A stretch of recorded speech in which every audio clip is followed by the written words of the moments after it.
Hello, everybody. I was expecting you to say hello. You thought I was gonna take it? Oh no, Yeah. I was gonna wait for you to take it. You have your specific hello. As is the polite Canadian way. Right. I was waiting for you, and you were waiting for me, and nothing happened. Well, there you go. We are here to speak about the polite Canadian way of, rolling over and going out of business.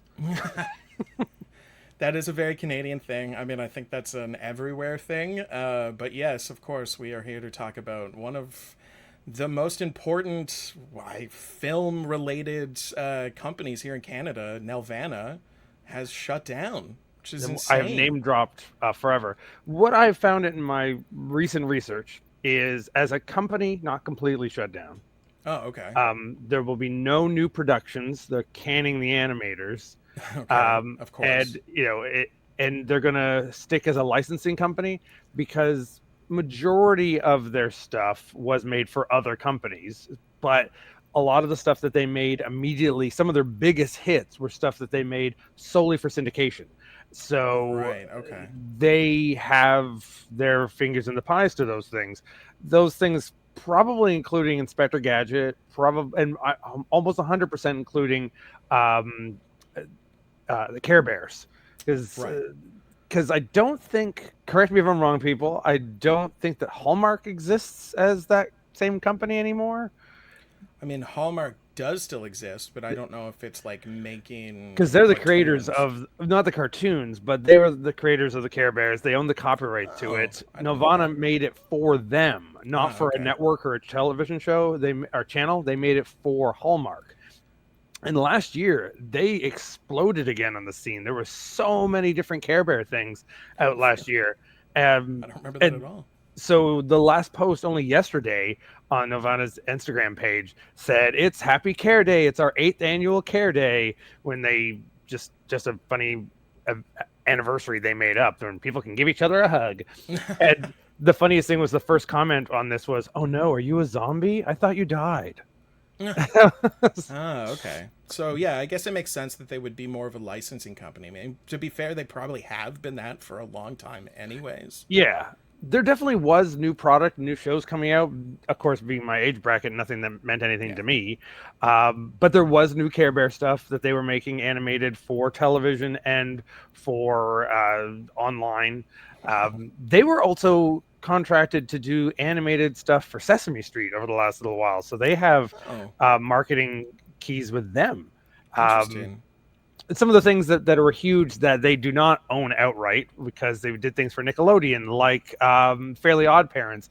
They were the original animation company for like a decade of that, Oh, which is still going on. It's a totally different show now, and it's like looks like the original art style, but it's slightly different. So my guess is it's not made by Nelvana. yeah, probably not. So another reason why they're not getting the kind of money they could.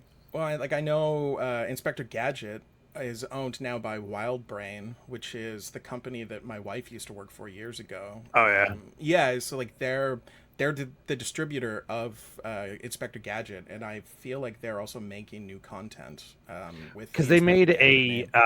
a Inspector Gadget Junior Did series. So they? that's where Of they course get they the did. copyright, the IP. So it's a little kid, and Penny is an adult, and so it's reverse, or at least an What?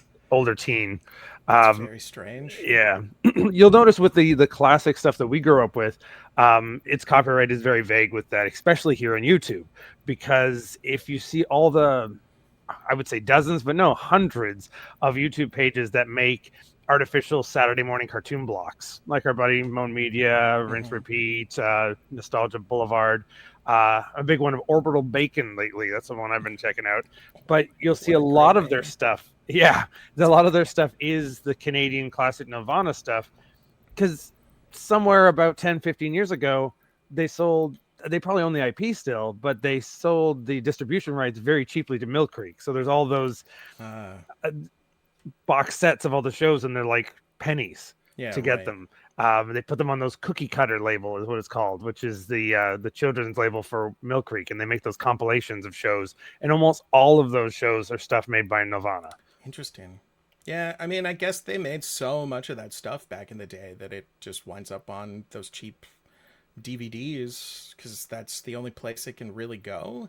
I mean, I know for like what the company that my wife used to work at, it was called DHX, and then they started putting all these old cartoons up on YouTube, Hmm. and that did so well that that took over their entire company, and now they're just called Wild Brain, and that's their thing, is putting up all these old shows. They have like the whole Deke catalog. Of course, we all Right. remember Deke, or Yeah. Dick, as we all would have said when we watched it as kids.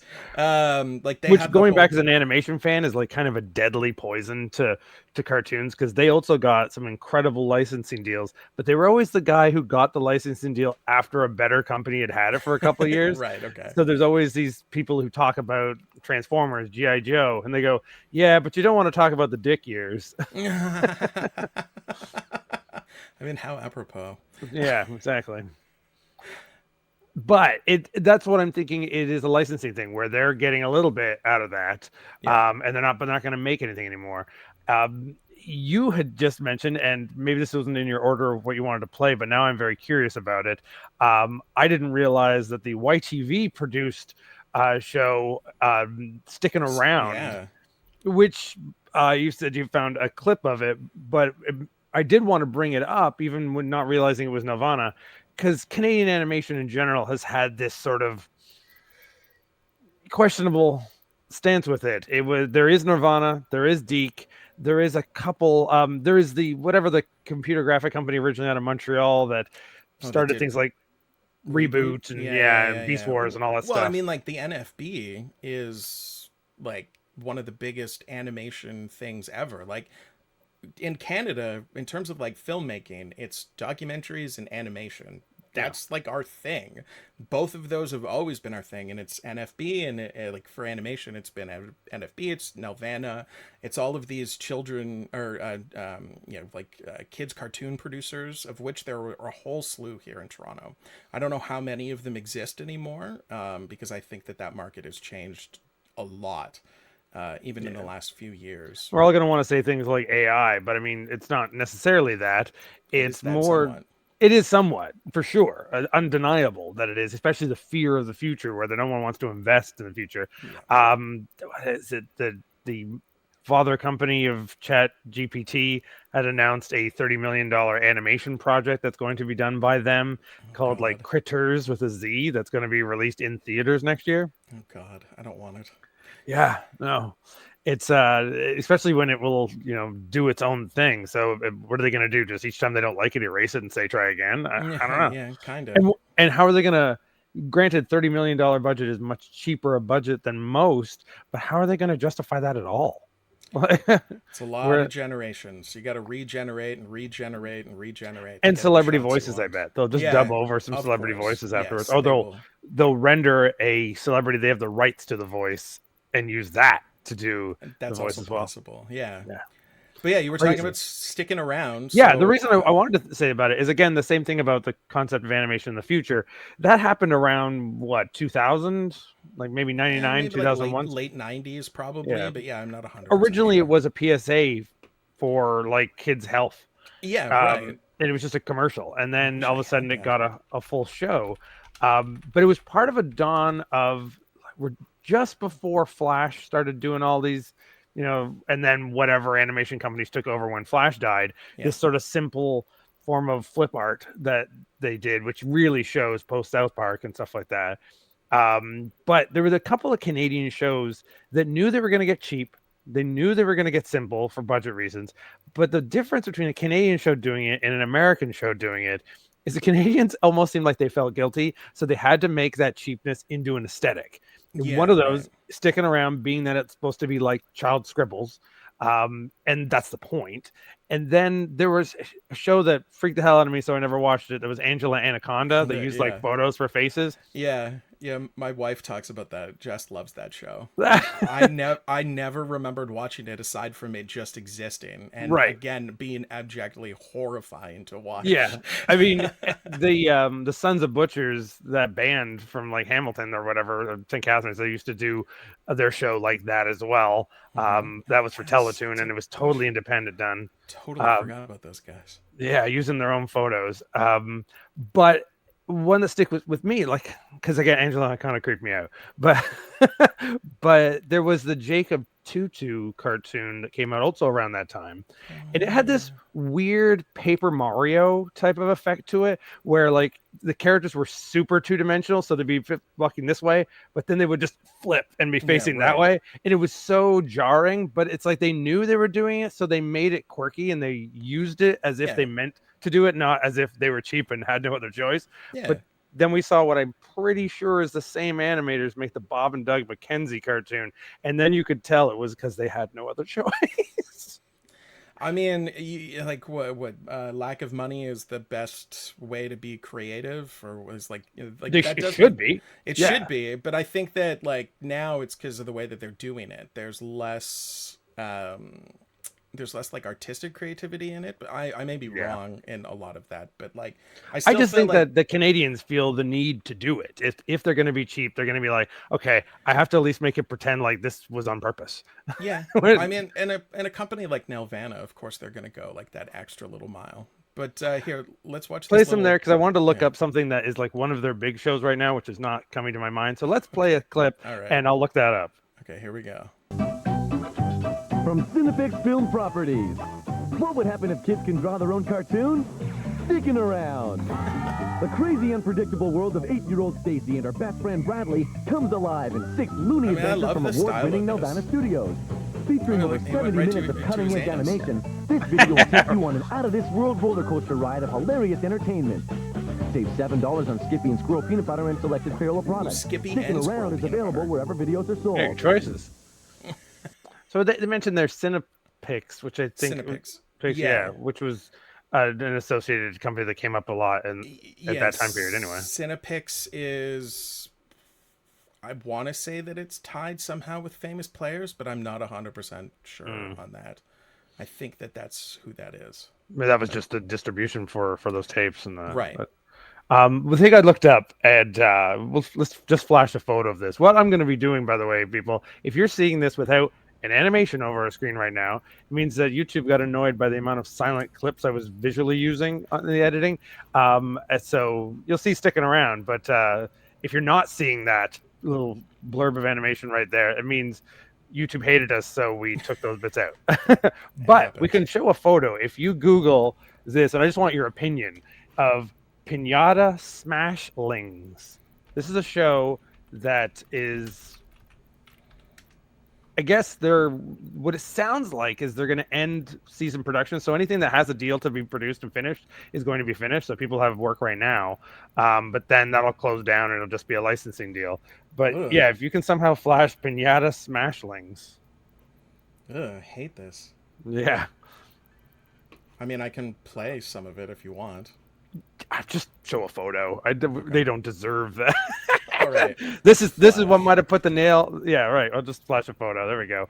It looks like what might have put the nail in the coffin. However, when I looked at the clip, its animation is shockingly 3D moving, like camera angles. When the photos make it look like they're the simplest 2D pieces of crap you would ever want to see.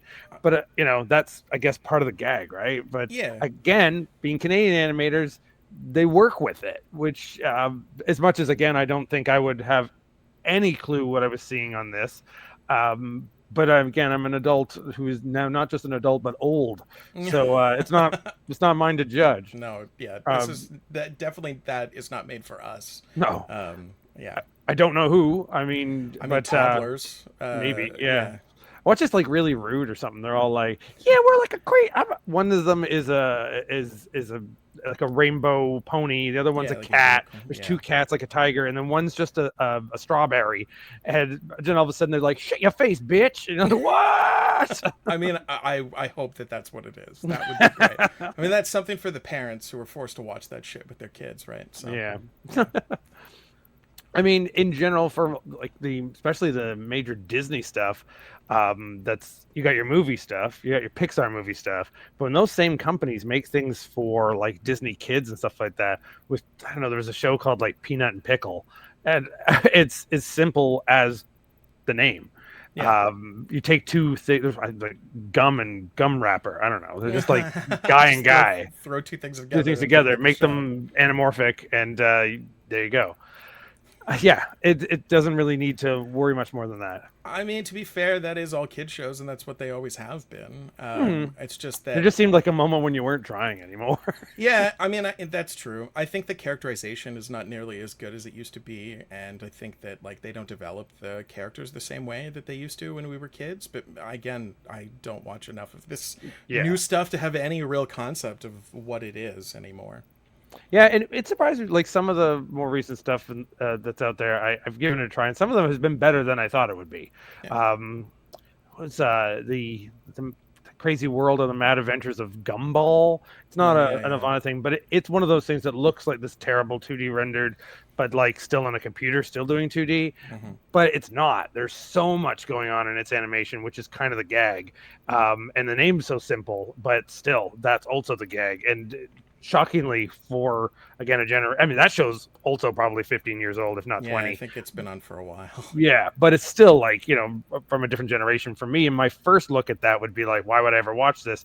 And then someone told me there was an all Golden Girls themed episode, Of where course. they discovered that one of their main character's dad dresses up like a woman and lives with the Golden Girls on the weekends when he goes away, and he is Sophia secretly. Sure. Yeah, that So makes perfect sense. yeah, and so after Yeah. that, I was like, oh, Gumball's great. So what's not to I love? I mean, like a lot of these shows, the writers on them, they're just dorks like us, right? So like they're writing in things that they love, or like side characters or side jokes that only the most attuned nerd would even catch, right? Or would like Right. pick up on. I mean, obviously a Golden Girls episode is pretty obvious, but Well, some of those, in fact, that's what makes them even smarter than the ones that I grew up on, because they weren't even trying to be innuendo or anything like that. They were just like, here's Jason. He's a wheeled warrior. Why is he a wheeled warrior? Because he's got a car with wheels.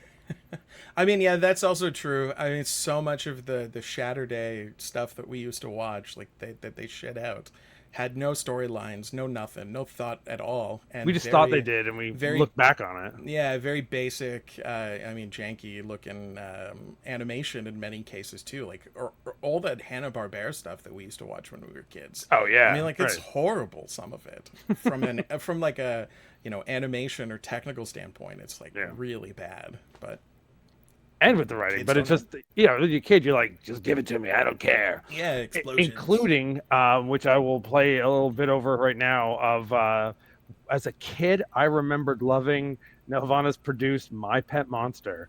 Oh And yeah. looking back on that as an adult, boy, was I fucking wrong. I used to love My Pet Monster. In fact, I have a couple of animation cells of Yeah, I've like never seen that in original your living ones.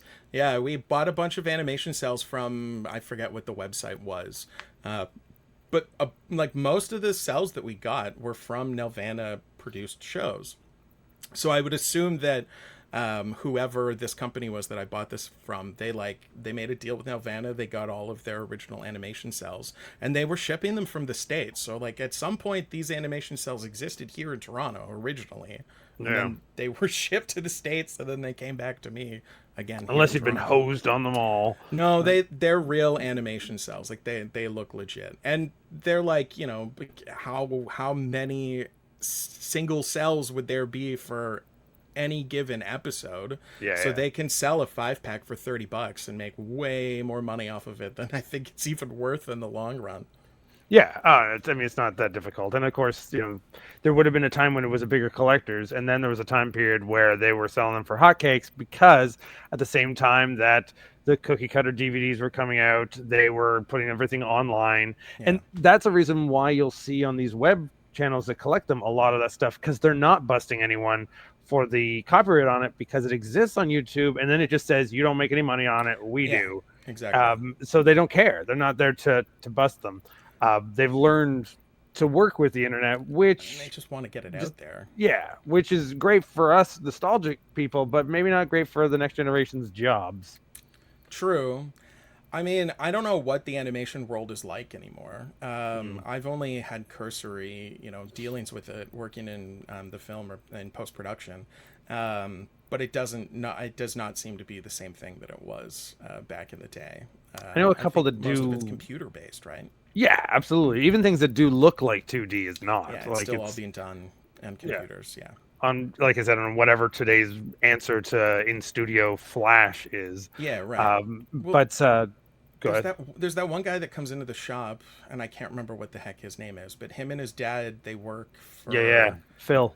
Yeah, Phil, that's right. Him and his Mm. dad, they both work on what's that dog show? Yeah, Puppies, Pound Paw Puppies? Patrol. No, Paw Patrol. They were Paw Pound Patrol. Yeah, Puppies. yeah. That's my version of a kid's dog show. That's from the 80s. But yeah, Paw Patrol. They both work on Paw Patrol.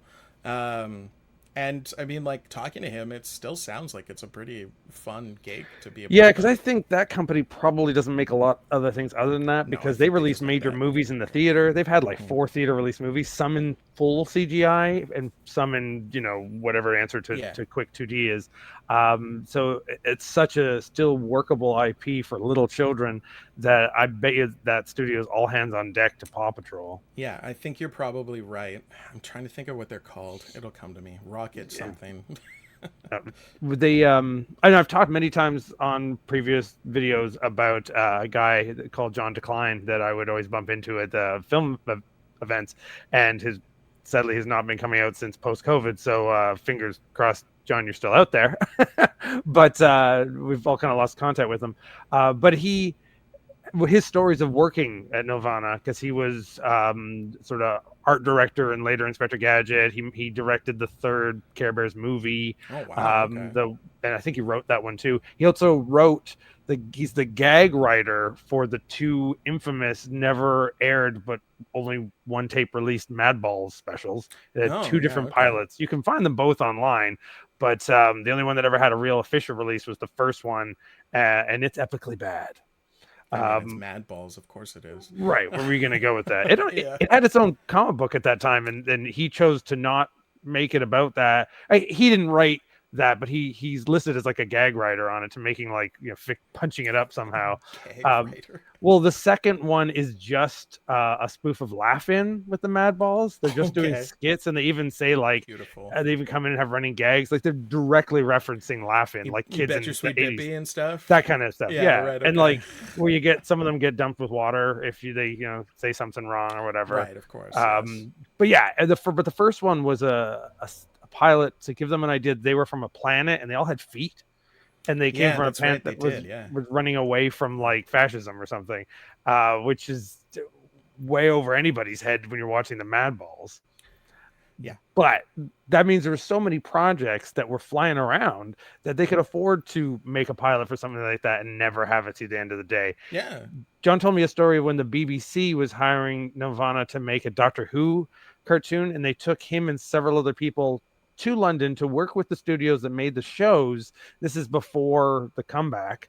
So this is in the early 90s when it Wow. wasn't a thing anymore. And they Yeah. spent a full year in there creating what he referred to as the new Doctor Who Bible, which was going to be their new timeline and their setup and their designing of the characters and the science and working animation team. And within, I think, 9 months of him being there, they then just canned them completely. Oh, jeez. So yeah, he said that was the most disappointing thing. He said that was kind of the thing that kind of broke him from the business.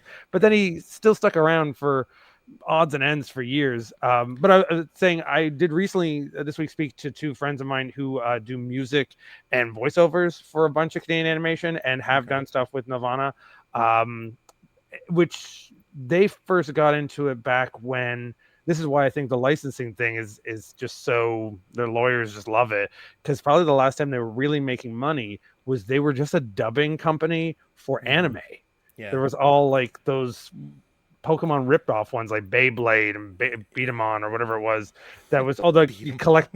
Yeah, whatever that one was where you shot little marbles out of Yeah, robots. I remember Beyblades, but I don't. Beyblades had the tops, but there was one where you just had a robot and you squeezed it and it shot a marble out of its I stomach. don't remember that one at all. Yeah, I think, Okay. but whatever. Yeah, they're all again. It was just all Yu-Gi-Oh, Right. just again, but with different toys to collect. Yeah.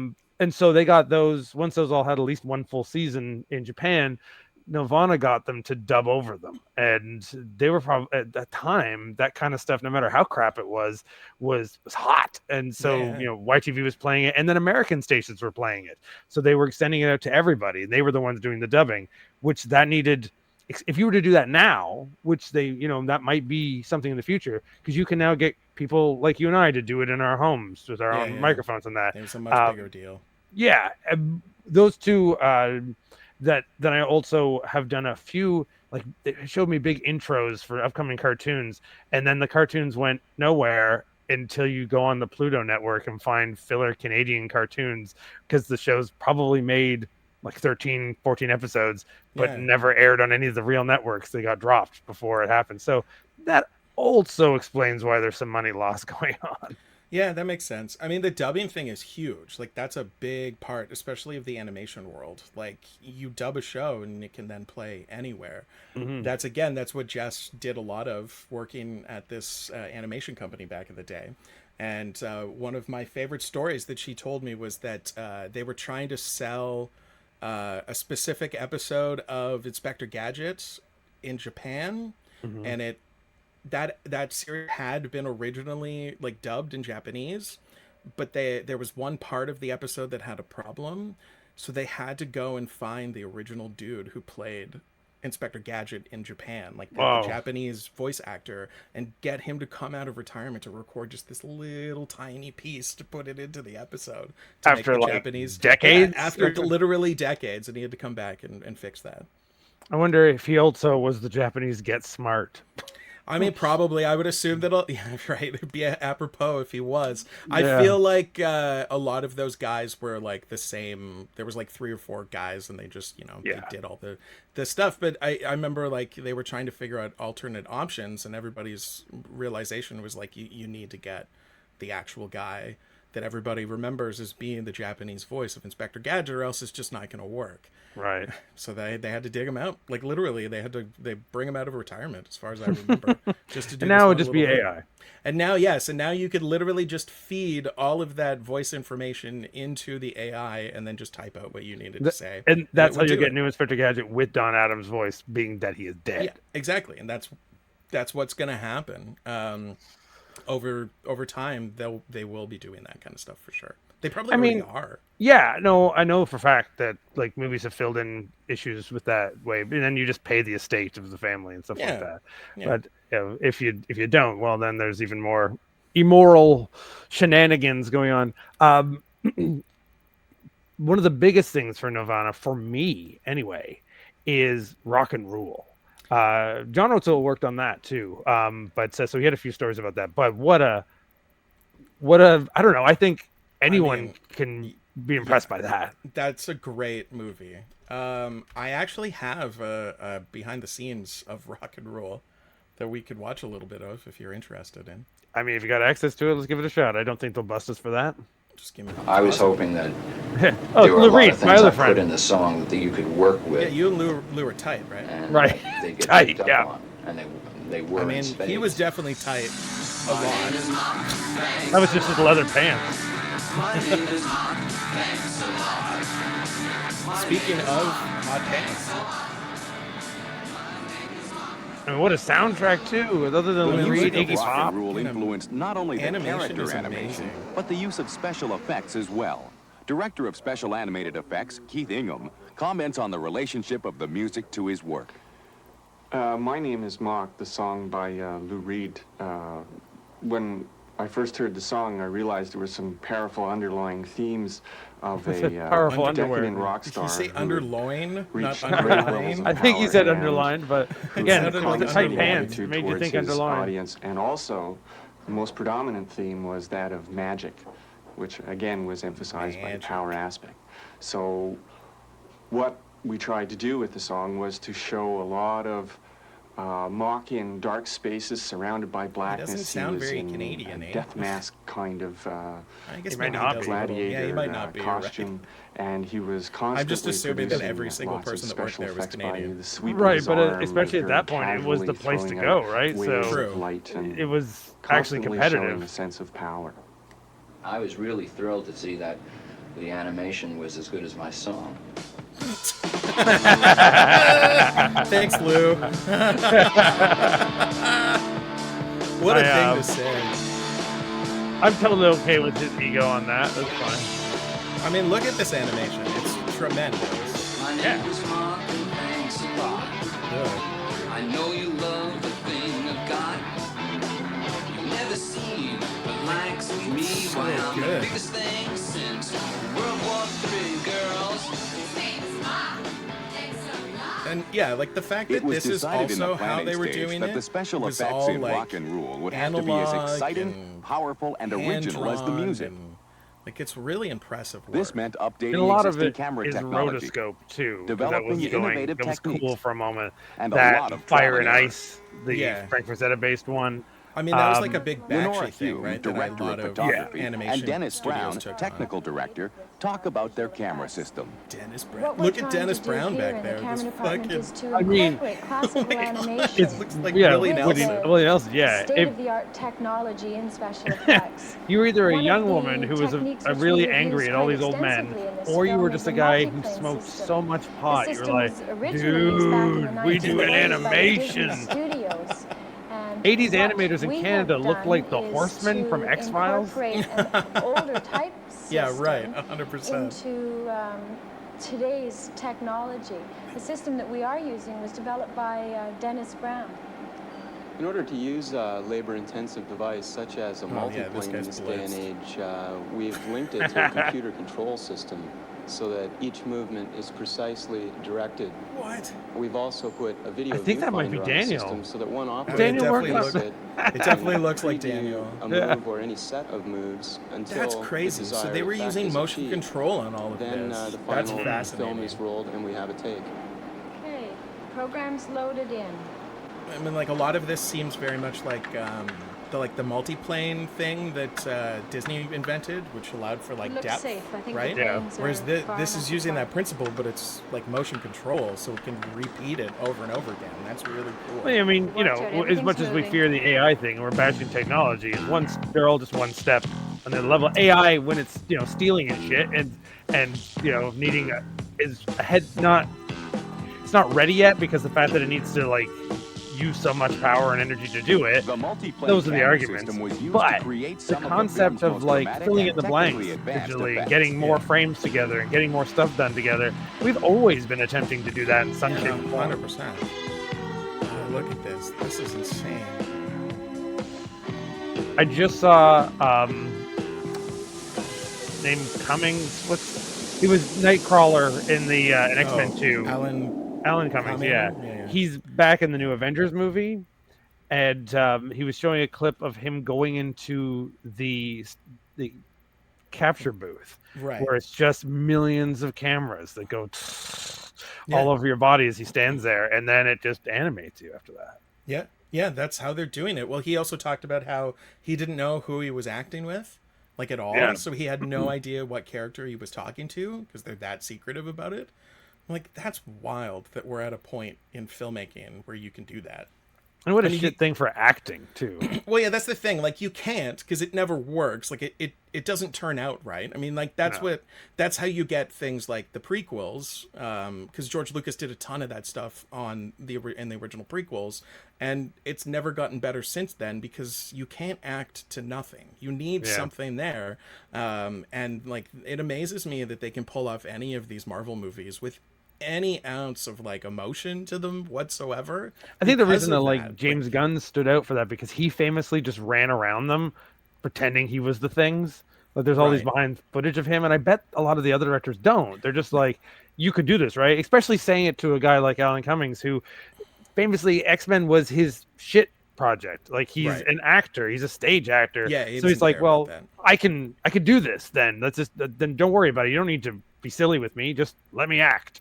And then the editor's like, well, I don't know what the fuck to do with this. Yeah, it's crazy that's where we're at with this technology. And like, it all comes from this technology that we were like the motion control, and like, yes, technology evolves and allows for different types of production. But like, to me, there's something so much more fascinating about like this time period in technology because it still required a bunch of dudes to figure out how to do it. And they were actively the ones that were doing it.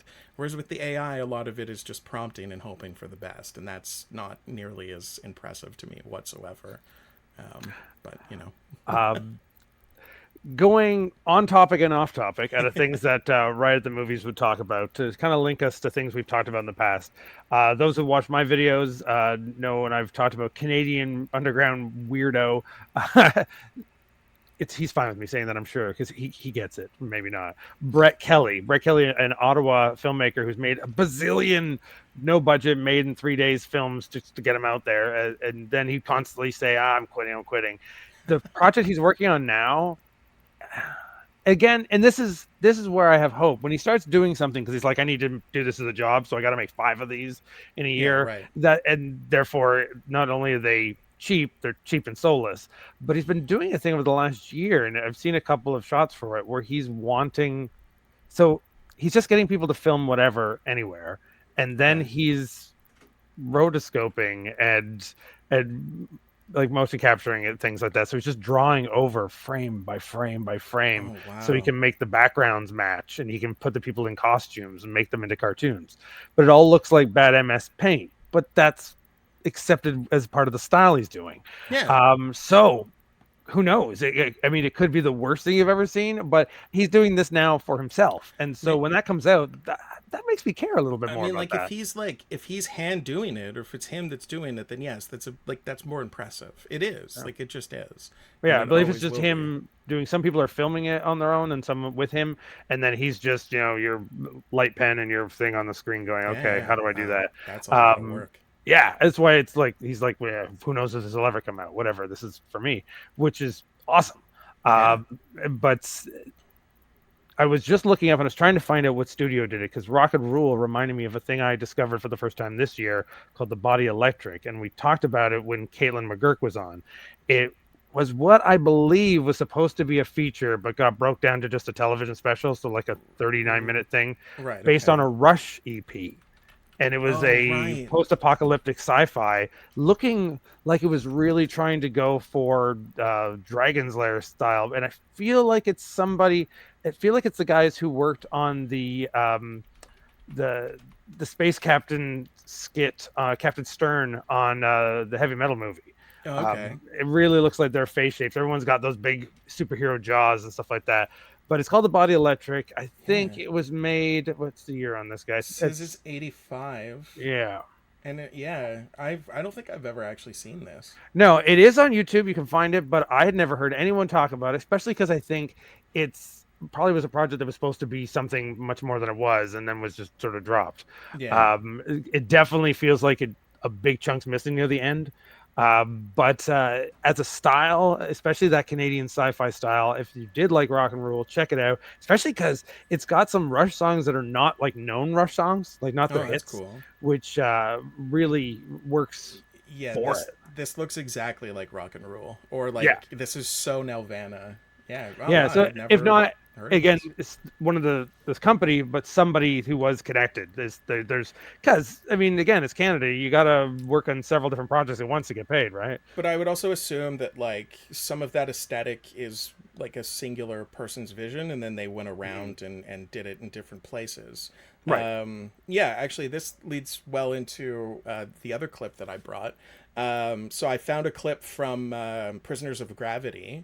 And they're talking to the artist or the creator of, he calls it Rosemary and something else, but it's Bob and Margaret. Do you remember Bob and Margaret? Yeah. Mm-hmm. And like this guy, developed that style, obviously, at Nelvana, and then took it to global. And I would assume that Nelvana made the Bob and Margaret television show, but it was also an NFB style. Like it was that. Because he did NFB shorts first. Didn't he do the thing about the cat?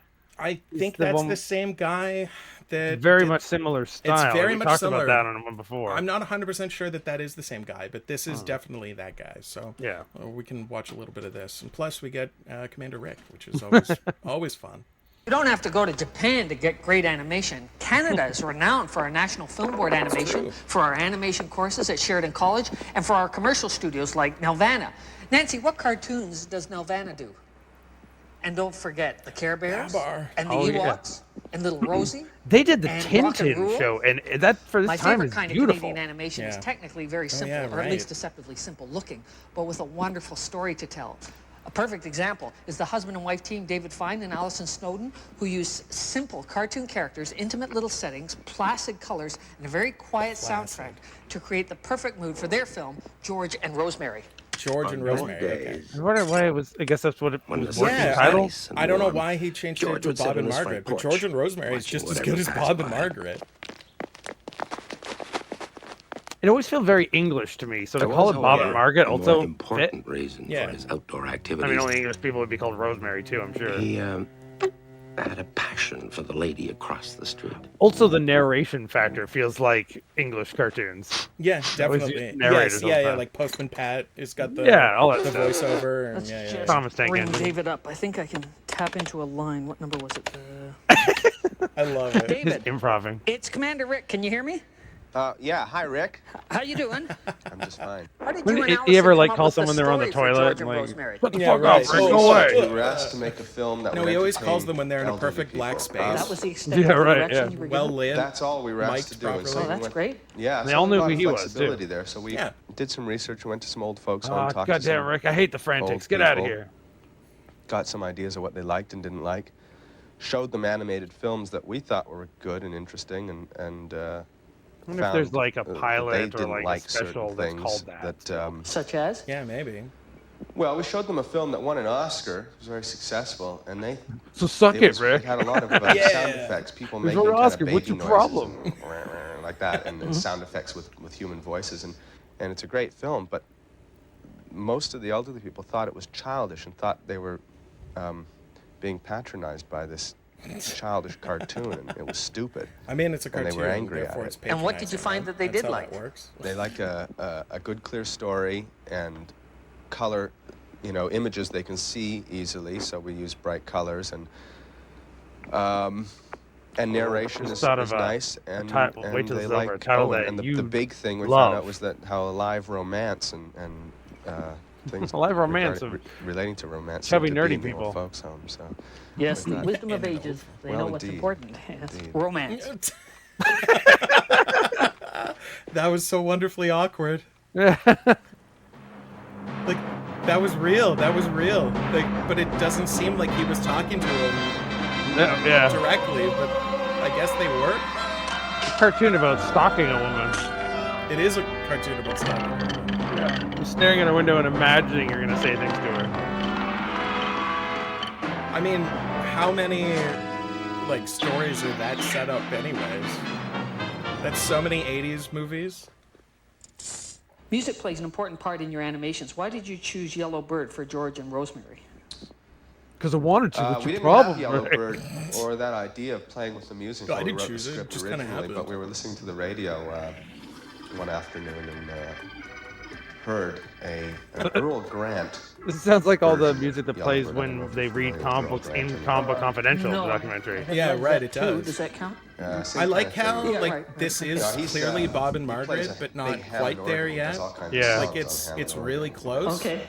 But it definitely Kind of has that 60s. like aesthetic Yeah, already. He's really great and quite humorous. And it does We feel just like heard that NFB on stuff, the but I don't radio. think Yeah. it is the And same just guy. thought, I think that's that it. he's This is just what we drawing want. upon that NFB aesthetic we or that ended style. up using, changing the story somewhat so that music would play a part throughout and at the ending. The ending was different originally. And Oh, how was the ending originally? should I tell you? Sure, go ahead.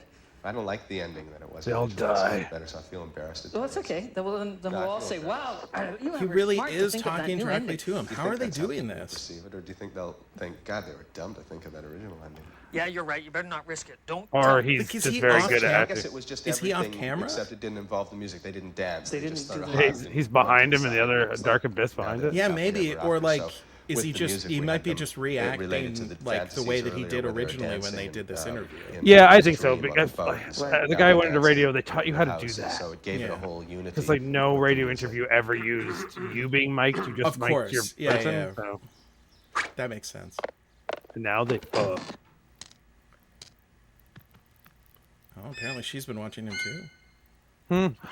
Dun dun dun. Oh no, she's a creeper. I'm out of here. I would never. Oh wait, Yeah, oh wait, I'm a creeper too. This is perfect. it's a new animated movie I'm making. I'm a creeper too. The sequel. Because it looks like she's wearing a mask. Oh, it does kind of, yeah.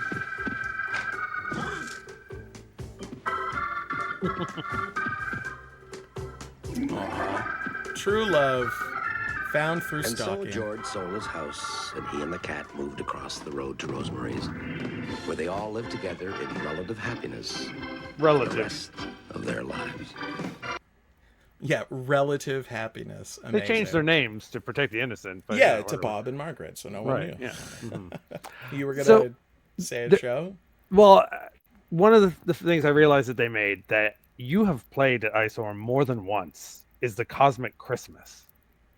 The Cosmic Christmas. Yeah, it's the one where like you played the. It's the one where there's like 3 aliens. That it's like 1977. It's definitely when we've done a bunch of Christmas stuff. If you That's didn't funny. play it, then I don't think someone I else did. The Cosmic Christmas. You'll recognize it when you see it. And there's like, hey mom, these aliens are here, and like, are they the 3 wise men? Oh fuck, this thing. Yeah, you know what? We did play this one year. I totally forgot about this. You played it with another animated Christmas, one of the Care Bears Christmas That's specials. right. We did a Nelvana thing for Christmas, and we played this. I completely forgot that this existed. Wow, that was a long time ago. Yeah, and it's 1977. And then also looking up, there's one quest, a thing I have never seen that is listed as one of Nelvana's first projects, and it couldn't be any more fucking Toronto. It is a short film that is just called Queen Street West. Oh. And it's really hard to look up because it just wants you to say what was Queen Street West in 1973. Yeah, right. But Nelvana's Queen Street West, and I think they had an office there, so it really screws up your algorithm. But if you just put in like list all of them, it says that's the first one. And then I got like some breakdown that said it was a short film with their like sort of first practice stuff. Interesting. I don't know what kind of, if it is even animated, like maybe they weren't even an animation thing yet at that point, but it's 73. It makes me feel like I'm imagining is that pre-much music short film that made in the 80s about. Yeah, right. Cool. I had no idea that they were even making stuff that early. Like that's a long time ago for them to Enough for when they used, that's the first time I guess they used the name, and like were they a limited company, were they an Inc, or who knows. It wasn't until the 80s that they were making things like droids and Ewoks, and just raking in money. I mean, of which I also have a few cells from, which is really awesome. Just a couple of Ewok cells. I don't have any droids. It would be really cool to have, imagine having like one of the cells of Boba Fett from the holiday special, because I mean, like infamously, the Star Wars holiday special has this one sequence that is Nelvana animated, and it's the Boba Fett scene, and that's like literally the only thing that anybody ever really remembers of that show. And well, the stuff they remember, but they don't say it standout. fondly. It's the only thing that they say fondly. Yes, it's the good memory, or it's the good thing that people remember.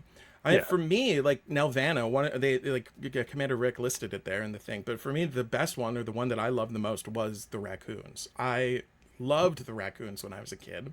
And years ago, when I was working for a distribution company, you may remember this, I've probably told you this before, but there was like a good couple of months where they were legitimately talking with Kevin, the fuck is that guy's name?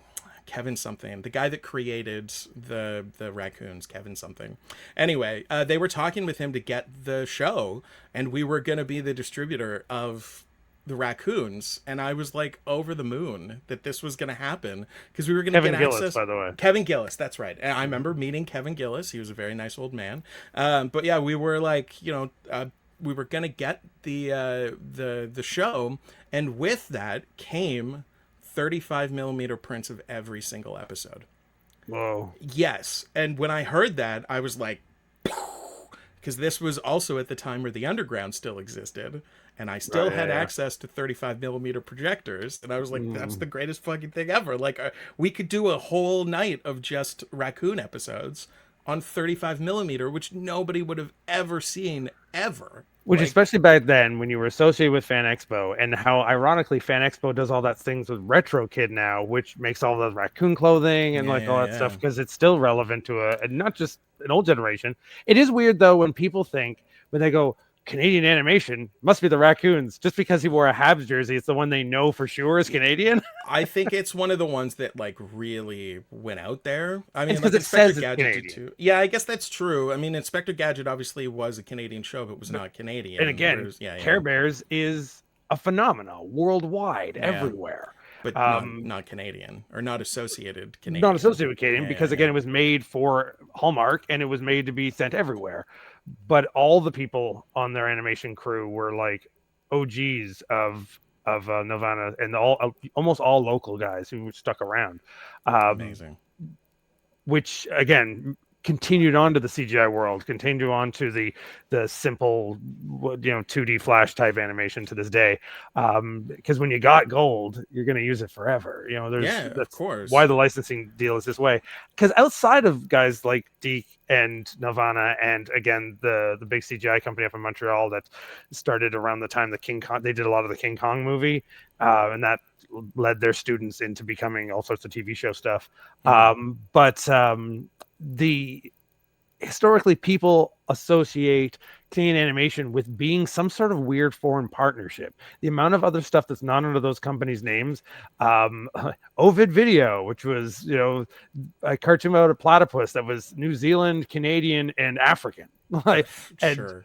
things like Cyber 6 that was Canadian, or Martin Mysteries. They were all French, but not French Canadian. They were like French, right, and animated with people here. A lot of actual French stuff, like Lukey Luke, was done by Canadian animators. I mean, co-productions has like always been a big thing in Canada. I mean, like the amount of stuff that gets made just because it's a co-pro. I would assume that most stuff, honestly, in this country does get made specifically because it's a co-pro. But yeah, animation was massive for that. They would make deals with companies all over the world. It's one of the ones that I hate forever. Just flashed on the screen of the Smoggies, a Canadian, and I think like Denmark or something. I'll look it up. But Smoggies, yes, yeah. I can remember watching that one. Wasn't Teddy Ruxpin also somehow a part of that? We'll look it up, and if not, folks, leave it in the comments and tell us we don't know poop. I think Teddy Ruxpin was probably. It feels a lot like, because it was right at the same time as like the monster, My Pet Monster stuff. Yeah, exactly. Well, My Pet Monster's like what, 87? Yeah, and that great live action movie on VHS of My Pet Monster, starring Yannick Bisson or whatever his name is definitely Bisson, Canadian in every way. Yeah, of course, Mr. Murdoch Mysteries himself. Yeah. Yes, good old Yannick. He came to Technicolor one time when I was working there, and I was the only person that I ever told my mom that I met that she was like, "What? You met him?" All moms love him. My mom loves him. Yeah, yeah. Dude, my mom was big into that show for a little while. It's the most mom show you could imagine, which is why it's been on for like what 19, 20 years now for some fucking reason. I remember a period of time when I didn't have cable. One of the last years that Ariel, like normal over the air television, existed. Yeah. The only things that were ever on the two channels I could get was The Simpsons, Family Guy, and then Murdoch Mysteries or Sue Thompson FBI. Oh, like, God, I remember Sue Thompson FBI. Yeah. How awkwardly Canadian is that? Yeah, there's so many of those shows that just aired at nauseum back. Like, it's crazy the amount of stuff that CBC produces that, like, you're like, what? Like, I know that show exists, but how has it been on for that long? What? And sticking with the animation, Canada also, especially at the beginning of the Teletoon time, when Cartoon Network existed, they got their Adult Swim. We just did not know how to do that, because at Teletoon late night cartoons, things were way too raunchy. We went from like Care Bears to Kevin Spencer, but the 60-year-old kid who sets things on fire and smokes crack. Well, and there was like Odd Job Jack, and I'm trying to think of like a bunch of those cartoons. But like then there was also Undergrads. Like, you remember Undergrads? Yeah. I would assume like that show was great, and I can't believe that it didn't go longer than one season. And there's a lot of story behind that, because that guy's been making that Undergrads movie for the last 4 years. Yeah, he's been working on it for a while. It's a one-guy show, and it was an MTV show originally. Yeah. So it was MTV money, and MTV never backed a second season into anything. Yeah, well, they did eventually for Clone High, didn't they? Because it did come back. Yeah, Clone and High would be I another believe example of when that. it came back under another network. It wasn't an MTV thing. Yeah, that It makes was one of sense. those the fans want it, so now actual Teletoon or Adult Swim has it or something like that. I mean, technically, in a weird way, now South Park is MTV. Because everything that's on Paramount is MTV. That's how they get around that somehow. It's very strange. Yeah. Well, the concept that, again, MTV, like Much Music, what's the music involved in it? Yeah, totally.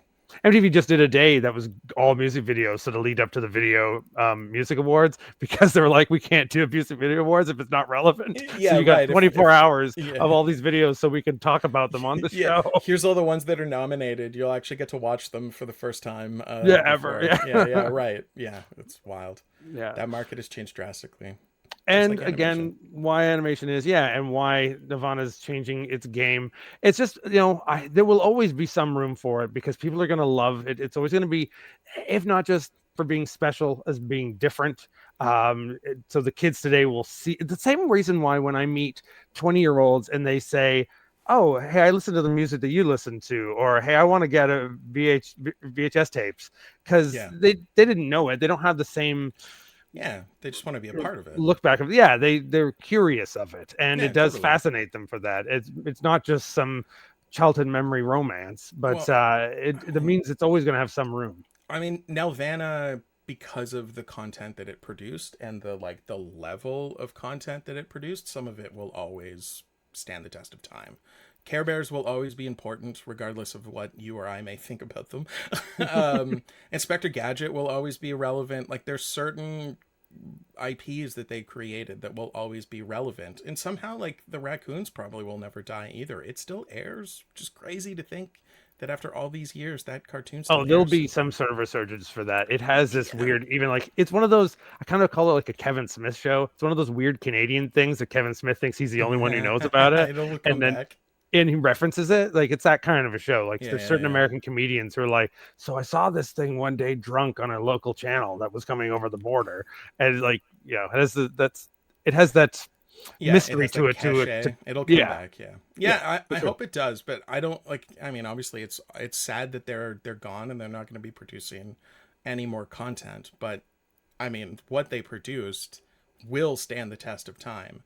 And some of what they produced is exceptional, and will always be exceptional. I mean, like Heavy Metal, like they did the animation for Heavy Metal. Like, come on, like Heavy Metal's one of the coolest looking movies. Were they even called Nelvana within that? I mean, that would be the name existed, but I feel like a lot of them were like, there's so many guys doing things on the side so they could afford to make that movie. There's so many people doing. I mean, it may not have been like a Nelvana proper, but it was all the Nelvana guys, and aesthetically, it also looks very much like a Nelvana movie. Like the characterization, aside from it looking like Heavy Metal as well.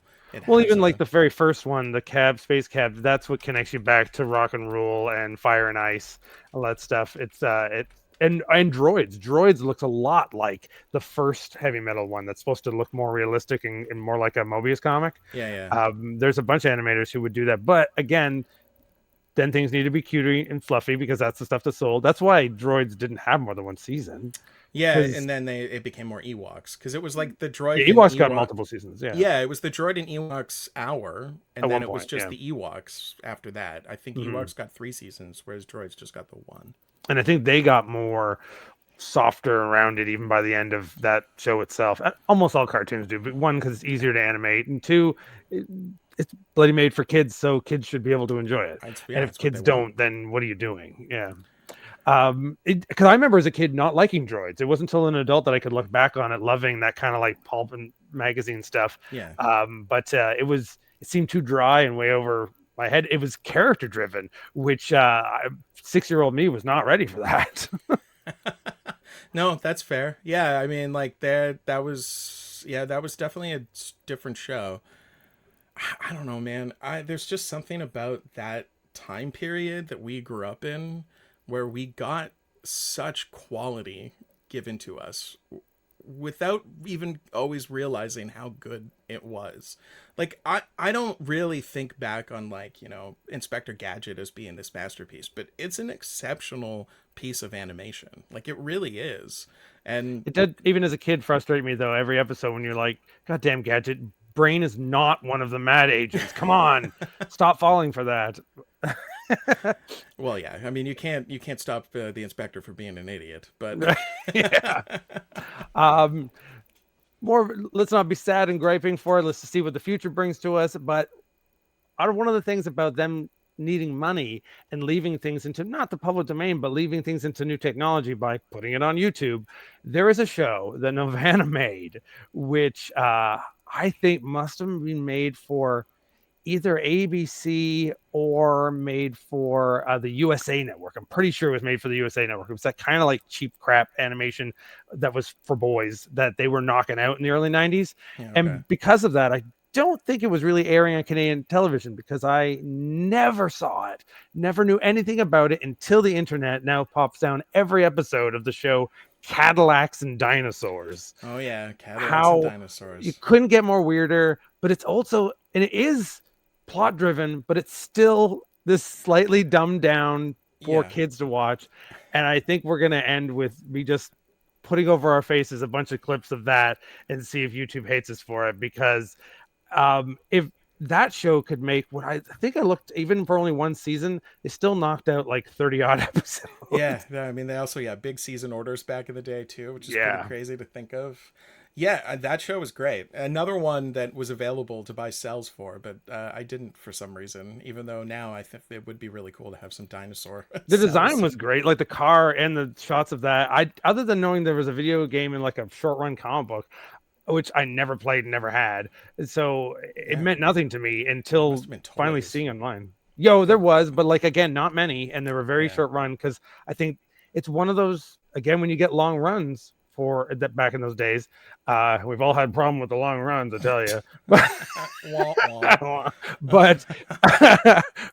But they don't even air all the episodes. Yeah, that's true. They probably didn't. Just dump it into syndication. Yeah. And it depends, since it didn't fully air, who wants to buy it for syndication.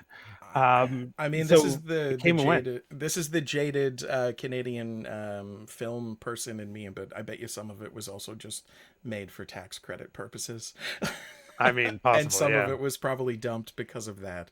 That happens a lot in this country. I don't, that's not a good thing to talk about, or it's not a happy thought, but it wouldn't shock me if that was also happening.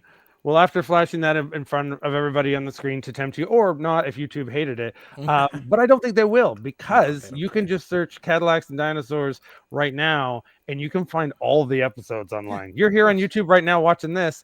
We say take off, maybe give the show a try. Maybe it'll surprise you. I don't know. Take off in your Cadillac and go hunt some dinosaurs. That's what you should do.